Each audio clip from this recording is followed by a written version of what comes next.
Bien, vamos a ver hoy corriente alterna. Vamos a resolver un ejercicio de corriente alterna, pero antes una breve introducción, ¿sí? ¿Qué diferencia hay entre corriente alterna y continua? Entre otras, es que el flujo de electrones en corriente alterna es bidireccional, es decir, oscila entre los polos positivo y negativo en una fracción de tiempo, es decir, cambia su polaridad y cambia su valor, el voltaje y también la corriente en función del tiempo. Entonces va a llegar a un valor máximo y luego vuelve a bajar, pasa por cero a un valor mínimo y así sucesivamente, y se vuelve a repetir, ¿sí? En cada ciclo. Y lo mismo ocurre con la corriente. Esto no ocurría en corriente continua, ya que teníamos un voltaje constante y de la misma polaridad en función del tiempo. O sea que el flujo de electrones era unidireccional y no variaba con el tiempo y se mantenía fijo en el polo positivo. La corriente alterna se genera, por ejemplo, acá tenemos un alternador, ¿sí? Está la espira colocada entre un imán muy potente, polo norte y polo sur, o sea que está inmersa en un campo magnético, y la espira gira, hay un momento de las fuerzas que la está haciendo girar, entonces va cambiando el sentido de circulación de esos electrones. La forma, como vimos antes, la forma es tipo senoidal, es una onda senoidal de representación. Porque se usa esta forma porque los generadores de electricidad que más utilizados producen tensiones y corrientes con esta forma. Bien.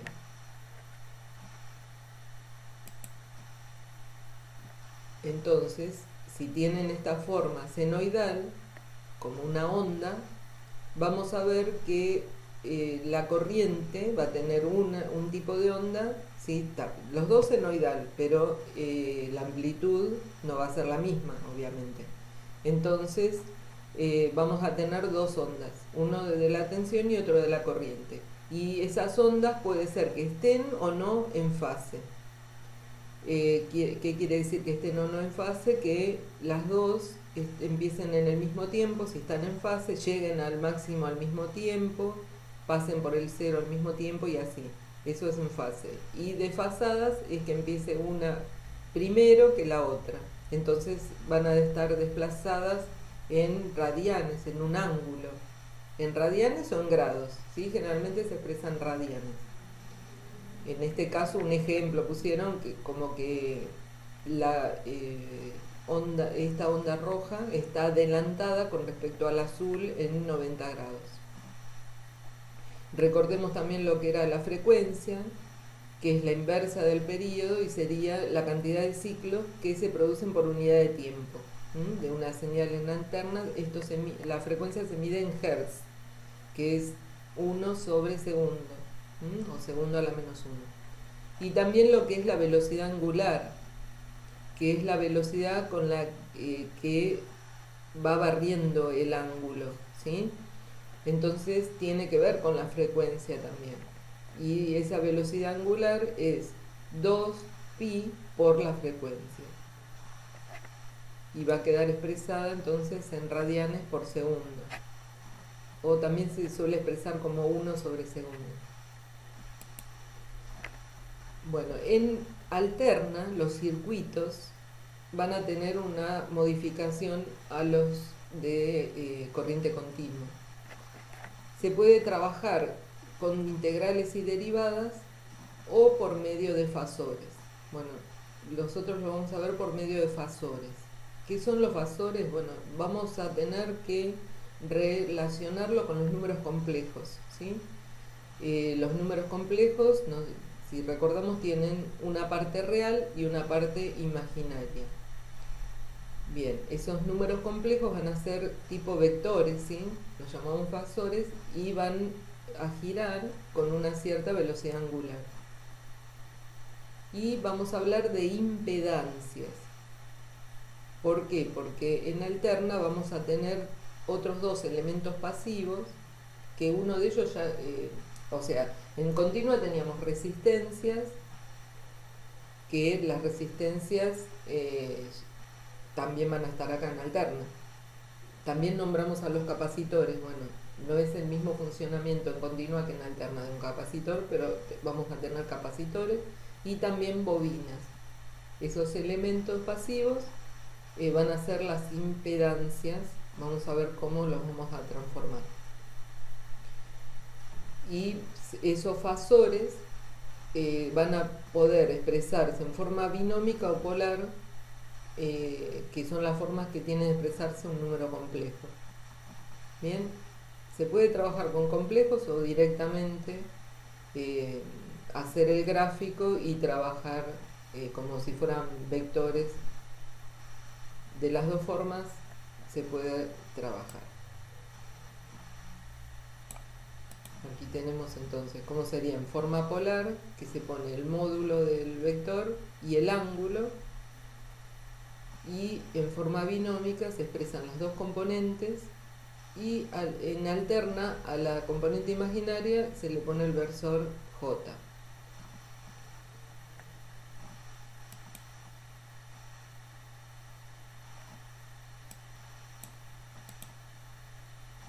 Bien, y vamos a hablar de entonces las impedancias.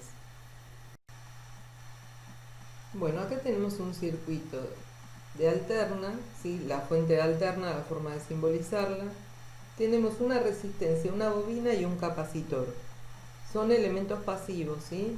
En continua teníamos resistencia y teníamos a veces capacitores que funcionaban de una manera distinta a cómo van a funcionar ahora en alterna. Es decir, la manera que vamos a trabajar con ellos acá no es la misma que en continuo. Entonces, estos elementos pasivos, por ejemplo, la bobina, que está formada por varias espiras arrolladas, ¿sí?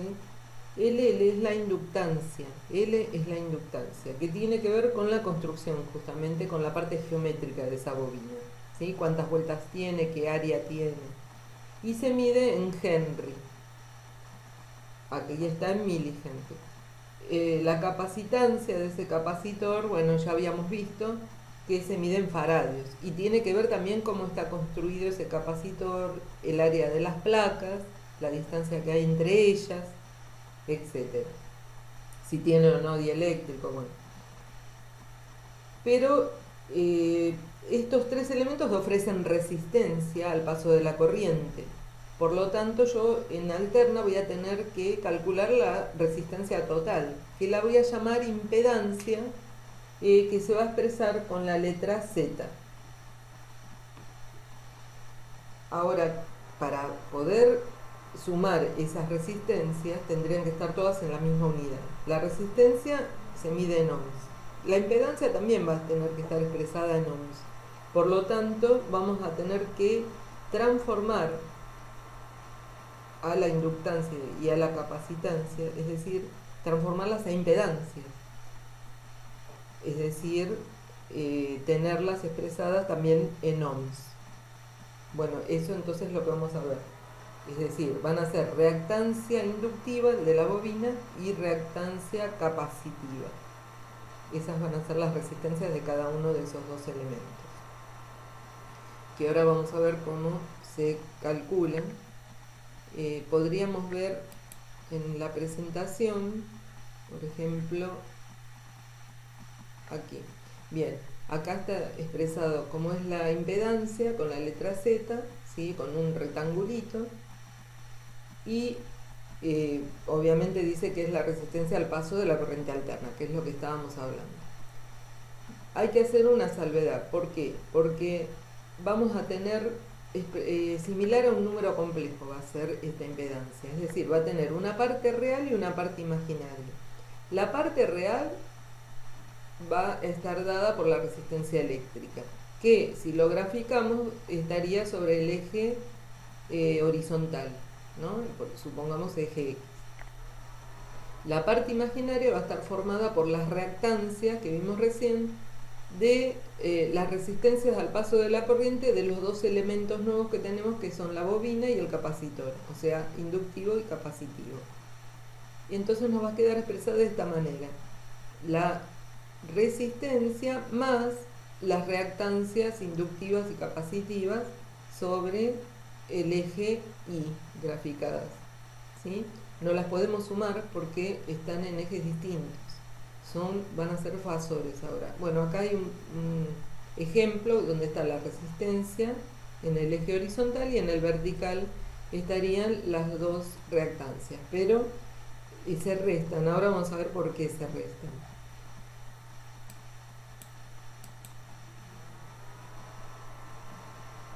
Bien, habíamos visto también que tenían expresado en forma senoidal, ¿sí?, el gráfico, tanto del voltaje como de la intensidad, y que podían estar en fase o no la tensión con la corriente.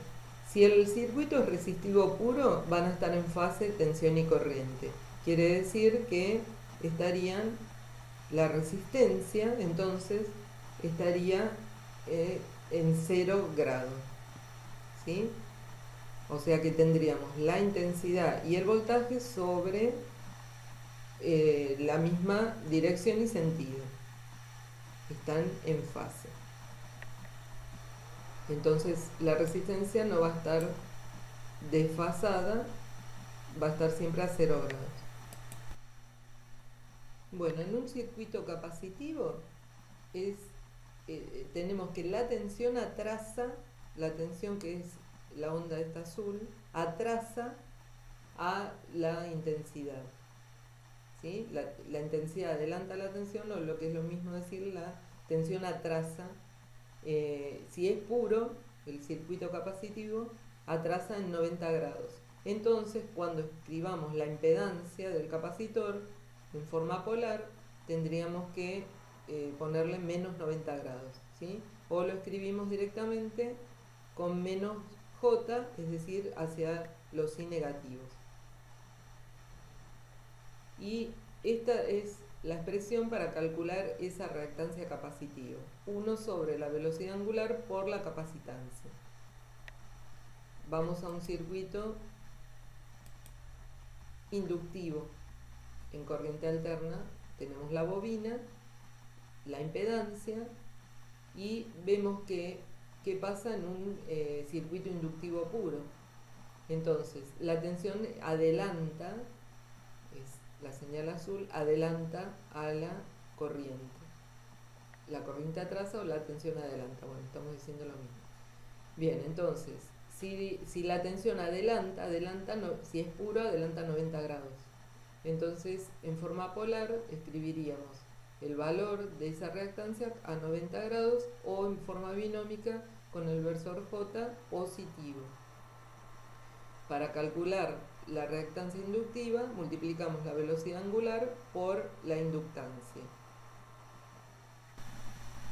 Vamos al circuito entonces. Tenemos un circuito de alterna, el símbolo de alterna, la resistencia, la inductancia y el capacitor con, bueno, la capacitancia. La bobina tiene una inductancia que tiene que ver con cómo está construida, es decir, la parte geométrica, es decir, la cantidad de espiras, el área de esas espiras, etc. Y se mide en Henry, acá está en milihenry. Y la capacitancia también tiene que ver con la parte geométrica de cómo está construido ese capacitor, es decir, el área de las placas, la distancia entre ellas, si está vacío, si tiene algún dieléctrico. Y se mide en faradios, y aquí lo tenemos en microfaradios. Por lo tanto, estos tres elementos pasivos van a ofrecer resistencia al pasaje de la corriente. Yo voy a tener que calcular una resistencia equivalente, que en alterna se llama impedancia, como vimos, y tiene que estar expresada en ohms. Por lo tanto, la resistencia la tengo en ohms, pero tendría que expresar la resistencia de la bobina y del capacitor también en ohms. Y acá tenemos en Henry y en faradios. Es decir, vamos a calcular la resistencia de la bobina, que se va a llamar reactancia inductiva, phi sub L, como la velocidad angular por esa inductancia, para que quede expresada en ohms y luego poder sumarlas. Y la reactancia capacitiva es igual a la inversa de la velocidad angular por la capacitancia. Entonces, calculemos primero la inductiva. Velocidad angular es 2pi por la frecuencia, que es 50 Hz, que era dato, por la inductancia, que es 50 por mili 10 a la menos 3 Henry. Bueno, esto nos daría 15,71 ohms. La reactancia capacitiva, 1 dividido 2pi por 50 Hz por la capacitancia, que es 100 por 10 a la menos 6 faradios. Esta cuenta nos daría 31,83 ohms. Bueno, ya lo tengo expresado en ohms, ¿sí? Entonces ya tendríamos Z1 sería 15 ohms, la impedancia de la resistencia. Esto lo vamos a llamar Z2, es la impedancia de la bobina, y Z3 es la del capacitor. Pero como vimos antes, no se pueden sumar directamente como si fueran escalares, porque son fasores. Y teníamos en forma de complejo, es decir, yo voy a ejemplificar aquí. Entonces tendremos a la resistencia, estaría ubicada sobre el eje X, ¿sí? No lo voy a hacer en escala, pero nada más para que se pueda visualizar mejor. Es la parte real. Y las dos impedancias de la bobina y del capacitor es la parte imaginaria, están sobre el eje Y. La de la bobina habíamos visto que estaba a 90 grados de R, es decir, hacia arriba de los Y positivos sería. Entonces esto va a ser phi sub L, que sería la impedancia 2, y phi sub C, que es la del capacitor, está trazada a 90 grados también. Por lo tanto, estos dos fasores sí se pueden restar porque están tienen la misma dirección, ¿sí? Si yo lo trabajo en otros ejes, podría poner entonces R nuevamente, si R que es 15, y después ya puedo restarlos. Acá estoy viendo que phi sub C es mayor que phi sub L. Entonces, bueno, acá tendríamos que corregir el dibujo. Yo no miré cuando lo dibujé. Como supongamos que phi sub L tendría en escala más o menos para dibujarlo, ¿no? Sería el doble de phi sub C. Entonces, si los resto, la resta va a quedar hacia los Y negativos. Esto sería entonces phi sub L menos phi sub C. Siempre es el módulo, ¿sí? No importa que dé negativo, se expresa nada más que el valor. Por lo tanto, para hallar la resultante, ¿sí?, de estos dos vectores, tendríamos que calcularlo por medio del teorema de Pitágoras, ¿sí? Esto sería Z, que nos quedaría entonces que Z sería igual a ¿qué?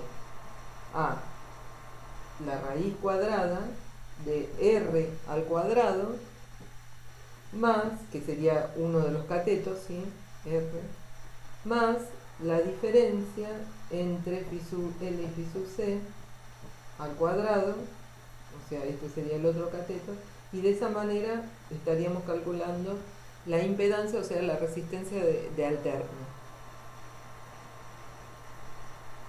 Bien, ahora, si yo lo quiero trabajar como número complejo, como números complejos, entonces tendríamos que expresar Z1, lo voy a escribir acá, vamos a separarlo esto, y vamos a poner Z1, entonces nos quedaría 15 ohms, porque sería la parte real, ¿sí? Esto estaría expresado en forma binómica. Vamos a escribirlo también en polar como para que vean la diferencia. En forma polar tendríamos el módulo, que no tengo otro valor que ese, por lo tanto es 15 ohms, y el ángulo, que cuando era resistivo, dijimos puro, no estaba desfasado, o sea que 0 grados sería. Vamos con la Z2, la impedancia 2. Z2 va a ser igual a 15,71 y en la bobina estaba adelantado, ¿sí? Por eso estaba hacia los I positivos con respecto a la intensidad del voltaje. Por lo tanto, Z2 va a ser igual a 15,71 positivo. Y le agregamos el versor J, que sería de la parte imaginaria, ¿sí? ¿Cómo sería expresado en forma polar? El módulo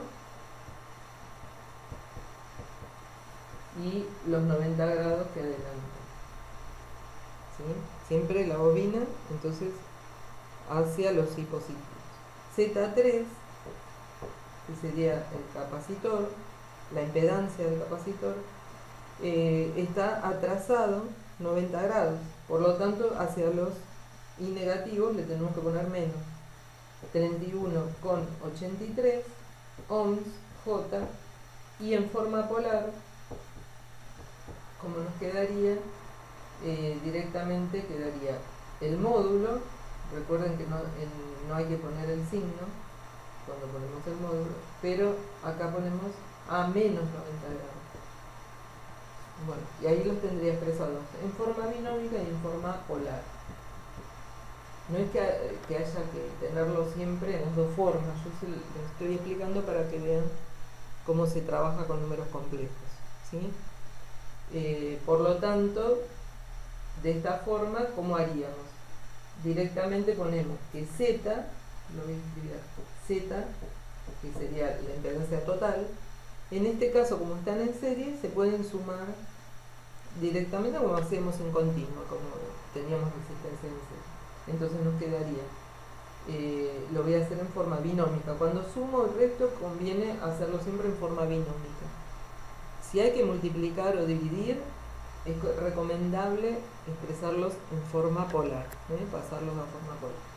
Bueno, entonces escribamos acá, tenemos 15 ohms más Z2, 15,71 ohms J, más Z3, que es negativo, 31,83 ohms J, y ahora se suman, pero tenemos que sumar imaginario con imaginario, real con real, ¿sí? Entonces nos quedaría 15 ohms y luego tendríamos que hacer 15,71 menos 31,83, que nos daría menos 16,12 ohms J, y nos quedaría expresado de esta manera, ¿sí? Bien, si quisiéramos sacar el módulo de Z, tendríamos que hacer la raíz cuadrada de la primer componente al cuadrado más la segunda al cuadrado, es decir, Pitágoras. Y es lo mismo que tenemos acá. Quiere decir que de las dos formas voy a llegar a la misma expresión, ¿sí? Pero acá tengo la posibilidad de escribir con los ángulos, ¿sí? Vamos a hacerlo primero acá, entonces vamos a resolver este Z. Directamente voy a poner el valor, ¿sí? Que esto me dio 22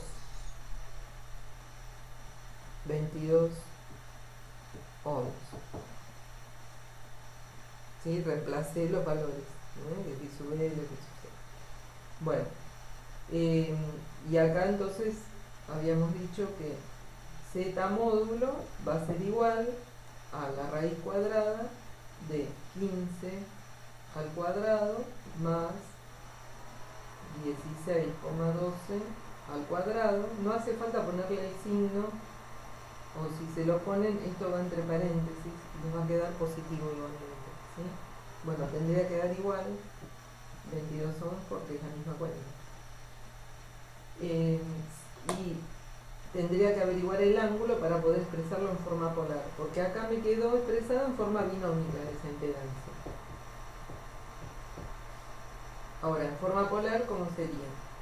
Tendríamos que averiguar el ángulo, que el ángulo va a ser arco tangente de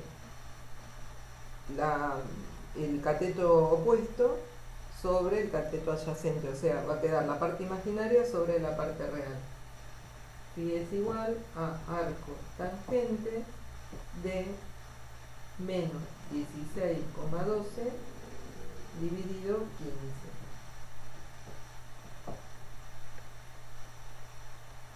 Esto da menos 47 grados. Entonces, de esta forma la escribiría 22 ohms menos 47 grados.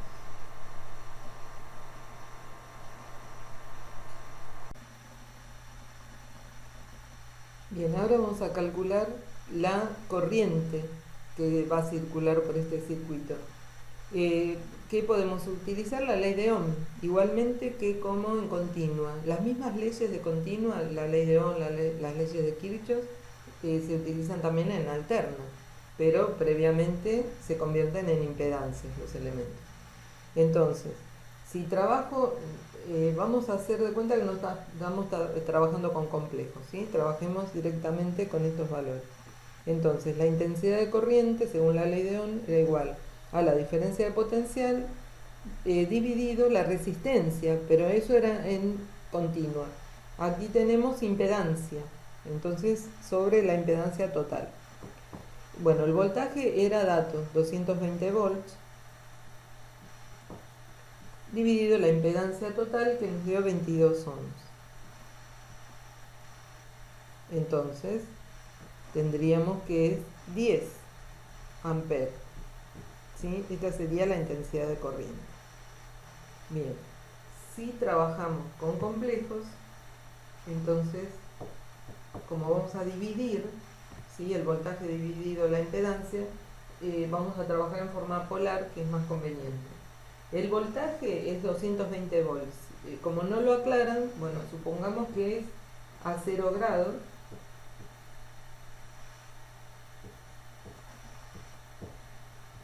Dividido la impedancia, que teníamos que era 22 ohm menos 47 grados.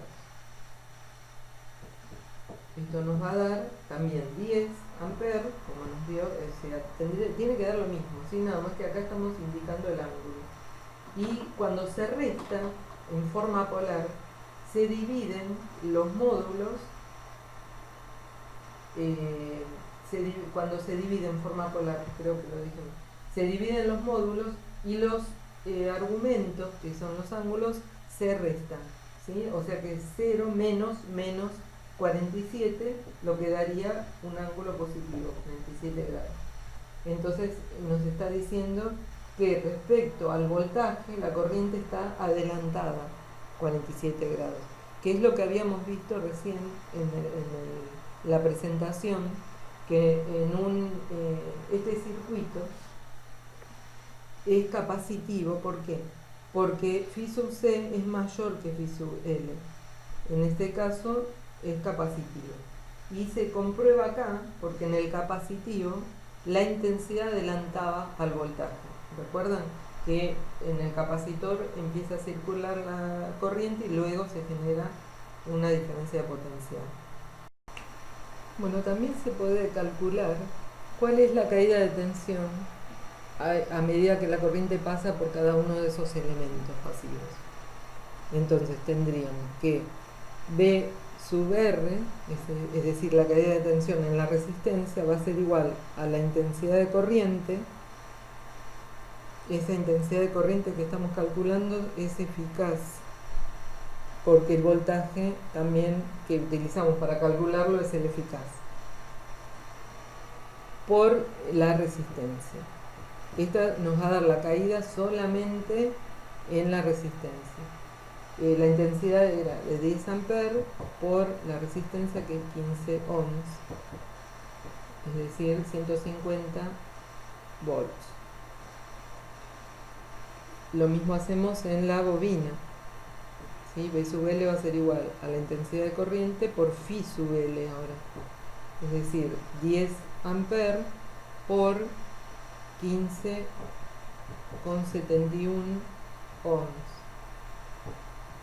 es decir, 157,1 volts.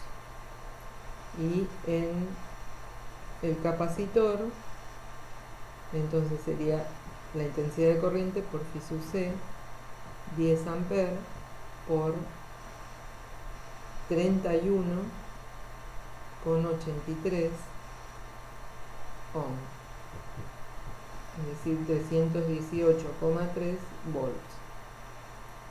Y ahora podríamos realizar por último el diagrama fasorial, es decir, el diagrama de fasores, donde van a estar el voltaje y la intensidad de corriente, o los voltajes, ¿sí? Por lo tanto, tendríamos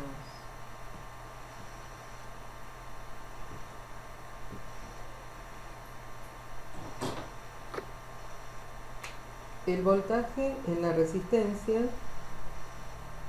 ¿sí? Recuerden que la resistencia era la parte real, entonces lo vamos a dibujar sobre el eje X. El voltaje en el inductor hacia arriba, igual que hacíamos la impedancia en el inductor, es menor que en el capacitor, ¿sí? Lo podemos hacer un poco más chico. Entonces B sub L y B sub C, que es mayor, no lo estoy haciendo en escala, restamos los dos voltajes, ¿sí? Entonces nos quedaría hacia los y negativos. Esto supongamos que es la resta B sub L menos B sub C módulo, y luego vamos a calcular, a graficar mejor dicho, la FEM resultante, ¿sí? La FEM resultante para nosotros era 220 volts. Bien, esto sería entonces la FEM. Bueno, y la intensidad de corriente nos ha quedado adelantada con respecto al voltaje, a la FEM, ¿sí? La podríamos dibujar aquí